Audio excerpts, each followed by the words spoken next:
김영민 목사입니다. 만나 뵙게 돼서 반갑고요.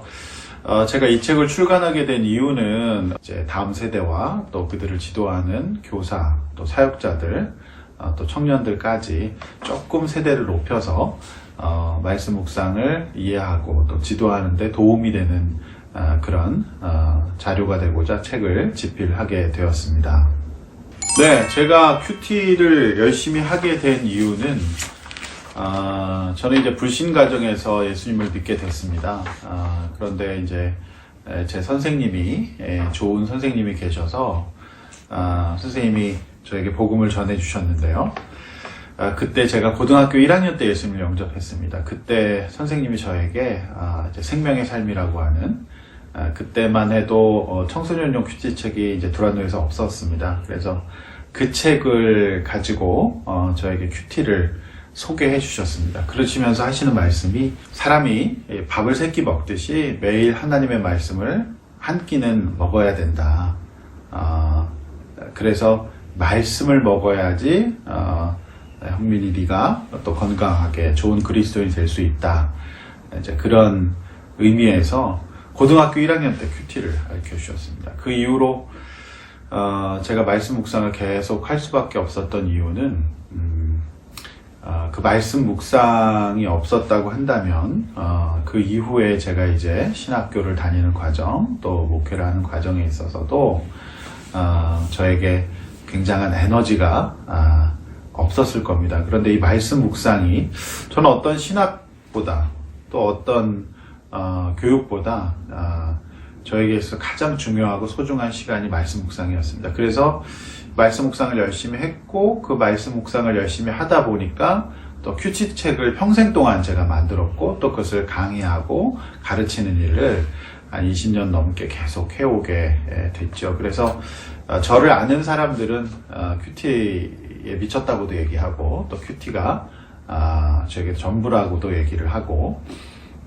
또 저하면 또 큐티를 생각하기도 하지요. 그래서 말씀 묵상은 저 인생에 굉장히 소중한 또 중심적인 가치 역할을 하고 있는 그런 도구이기도 합니다.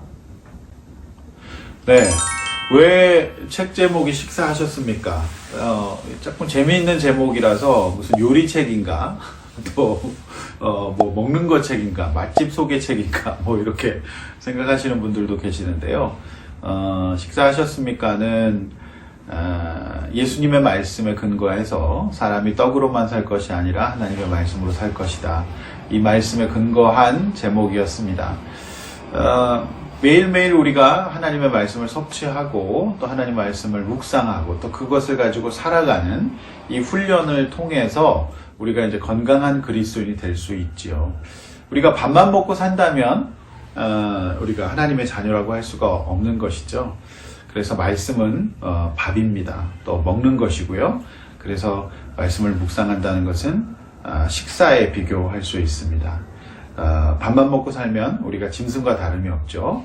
매일매일 하나님의 말씀을 성실하고도 꾸준하게 묵상할 수 있도록 돕는 책이 될 수 있기를 바랍니다. 그런 의미에서 제가 책 제목을 식사하셨습니까? 라고 짓게 되었습니다.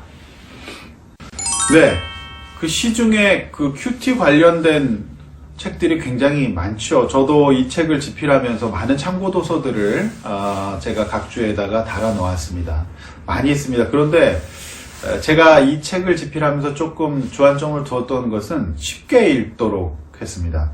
어떤 그 큐티 안내서는 성경보다 더 어려워요. 그러니까 말씀을 묵상하는데 도움을 받고자 큐티 안내서를 읽는 건데 성경보다 더 어려워요. 너무 어렵죠. 그러니까 어린이까지는 아니더라도 청소년, 청년들, 교사들이 접근하기에 너무 어려운 이론적인 또 신학적인 내용들을 담고 있는 그런 내용들이 많았습니다. 그래서 저는 좀 쉽게 또 술술 읽혀지는 또 일상 가운데에서 쉽게 적용할 수 있는 그런 점에 큐티 안내서가 되길 원했습니다. 그래서 이 책을 읽고 나면 좀 큐티가 하고 싶어지고 또 어려웠던 또 어떻게 해야 될지 몰랐던 나는 큐티랑 잘 안 맞는가 보다 이렇게 생각했던 분들이 이 책을 읽으면 다시 좀 시작해보고 싶고 나도 할 수 있겠구나 이런 어떤 동기부여가 되는 그런 점에 제가 좀 주안점을 두고 책을 집필했습니다. 그래서 시중에 나와 있는 많은 큐티 안내서들 중에 또 쉽게 접근하고 또 청소년들과 청년들 또 큐티를 포기하고 있는 큐포자들에게 권해 주셔도 좋은 또 피드백을 들으실 수 있을 것이라고 확신합니다. 네, 큐티에는 많은 팁이 있습니다. 제가 지금까지 큐티를 또 하고 또 큐티를 또 많이 지도하고 그러면서 제가 가지게 된 노하우 중 하나는 큐티는 이제 숙제가 아니고요, 하나님과의 인격적인 만남이고 관계입니다. 그런데 너무 형식적으로 숙제하듯이 이렇게 접근하면 큐티가 어려워지거든요.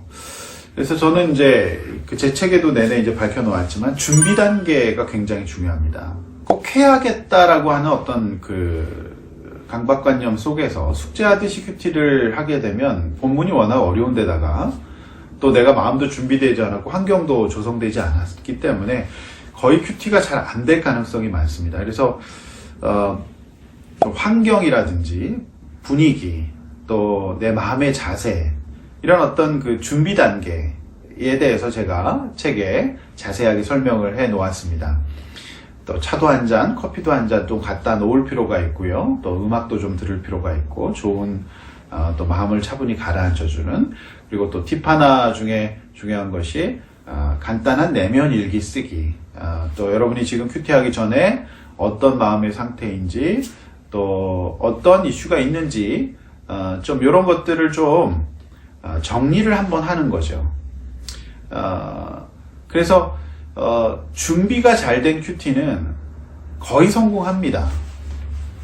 그래서 준비 단계가 굉장히 중요하고요. 그 다음에 무엇보다 또 기도가 중요하지요. 그래서 시편 119편의 말씀처럼 내 눈을 열어 하나님의 기이한 법을 볼 수 있도록 기도로 좀 준비하는 과정 또 필요합니다. 책을 읽어보시면은 아실 수 있겠지만은 묵상과 적용에도 여러 가지 팁들이 있습니다.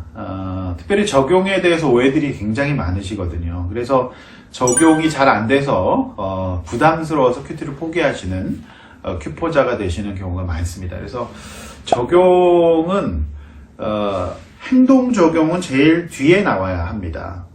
적용의 굉장히 중요한 관점은 내면의 적용이에요. 내 가치관을 바꾸고 생각을 바꾸고 내 감정을 바꾸고 이런 내면의 적용이 많이 쌓여서 자연스럽게 행동 적용으로 가야 합니다. 그런데 적용을 한답시고 내가 누구를 무조건 돕겠다, 내가 무슨 어떤 행동을 하겠다 이런 식으로 이제 적용을 하다 보면 큐티가 부담스러워지죠.